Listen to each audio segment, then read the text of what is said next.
Kita lanjut ke wali yang keempat. Wali yang keempat namanya Syarif Hidayatullah atau disebut juga Sunan Gunung Jati. Syarif Hidayatullah lahir pada tahun 1048. Ayahnya adalah seorang sultan Mesir yang bernama Syarif Abdullah. Ibunya adalah putri Raja Siliwangi yang bernama Nyai Roro Santang. Ya, Nyai Lara Santang ya. Pada saat berusia 20 tahun, Syarif Hidayatullah pergi ke Mekah untuk memperdalam ilmu agama. Setelah itu dia pergi ke Baghdad untuk belajar tasawuf. Oke, pada tahun 1475 Masehi, Syarif Hidayatullah dan ibunya tiba di Naga Caruban Larang atau Cirebon. Pada masa itu, penguasa Naga Caruban atau Cirebon adalah pamannya sendiri, yaitu Prabu Cakrobuwana. Syarif Hidayatullah kemudian dinikahkan dengan putri pamannya yaitu Ratu Pakongwati. Setelah Prabu Cakrobuwana meninggal, Syarif Hidayatullah diangkat menjadi raja di negara Caruban.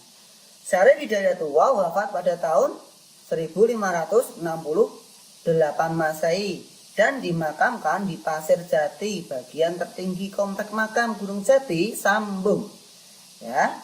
Salah satu putranya adalah Pangeran Sabang Kingking. Pangeran Sabang Kingking adalah penguasa kerajaan Banten yang dikenal dengan nama Sultan Hasanuddin. Oke, wali yang kelima adalah Maulana Magdum Ibrahim atau disebut juga Sunan Bonang. Nah, Maulana Magdum Ibrahim adalah putra dari Sunan Ampel. Dia lahir di Tuban pada tahun 1465 Masehi. Sepulang dari Pasai, Maulana Magdum Ibrahim diutus ayahnya untuk berdakwah di Tuban.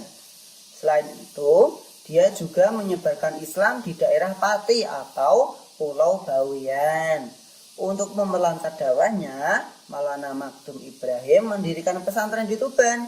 Ketika berdakwah, dia menggunakan gamelan, yaitu kesenian rakyat Bonang. Penggunaan gamelan tersebut adalah untuk menarik masyarakat agar datang ke masjid. Gamelan yang ditabuh itu dinamakan bonang. Ketika Sunan Bonang menabuh gamelan, masyarakat berbondong-bondong ke masjid.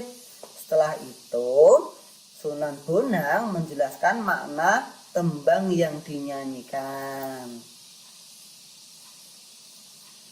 Salah satu tembang ciptaan Sunan Bonang yang terkenal adalah Tombo Ati. Artinya obat penawar hati. Menurut tembang atau lagu tersebut, obat hati ada 5. Ingat ya, obat hati. Gitu ya. Masih ingat lagunya Opik ya? Obat hati ya. Apa saja itu? Yang pertama adalah membaca Al-Quran dan memahami maknanya. Yang kedua, rajin melaksanakan sholat malam atau sholat tahajud. Yang ketiga, berkumpul dengan orang-orang saleh untuk belajar kesalehannya. Yang berikutnya adalah rajin berpuasa. Serta yang kelima adalah banyak berzikir di waktu malam. Ajaran Sunan Bonang meliputi tasawuf, usuluddin, dan fikih. Dia mengajarkan masyarakat agar bersungguh-sungguh dalam ibadah dan mencintai Allah Subhanahu wa Ta'ala. Orang harus salat, puasa, membayar zakat, dan dalam kehidupan sehari-hari orang harus bersikap rendah hati. Tidak boleh putus asa dan selalu bersyukur atas nikmat Allah Subhanahu wa Ta'ala. Perbuatan yang harus dijauhi adalah dengki, sombong, serakah, dan lain sebagainya. Misalkan gila jabatan dan lain sebagainya ya. Demikian adalah ajaran penting dari Sunan Bonang ya. Sunan Bonang tadi apa? obat hati 5 perkara.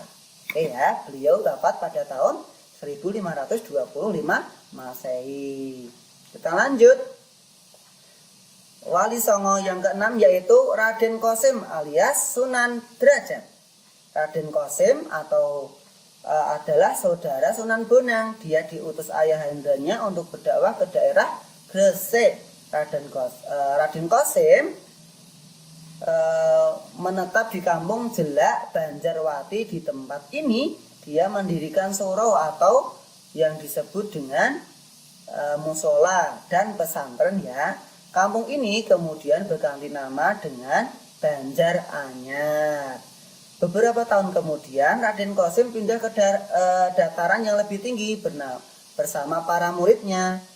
Raden Qasim membangun perkampungan baru dinamakan Desa Derajat.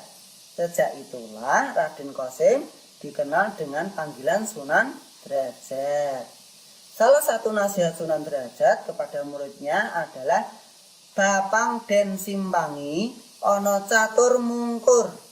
Artinya apa? Artinya jangan mendengarkan perkataan yang menjelek-jelekan orang lain. Sunan Derajat wafat pada tahun 1522 Masehi. Untuk mengenang jasanya dibangunlah museum dekat makamnya. Di museum tersebut kita dapat melihat barang-barang peninggalan Sunan Derajat. Oke, Wali Songo yang ketujuh adalah Ja'far Shadiq alias Sunan Kudus. Ayahnya bernama Sunan Ngudung dan ibunya bernama Syarifah, cucu Sunan Ampel. Sunan Ngudung adalah panglima kerajaan Demak yang terkenal. Ketika ayahnya wafat, Ja'far Shadiq menggantikan posisinya sebagai panglima perang. Nah, setelah tiba menjadi panglima perang, Ja'far Shadiq memutuskan untuk berdakwah ke daerah Tajuk Utara Demak.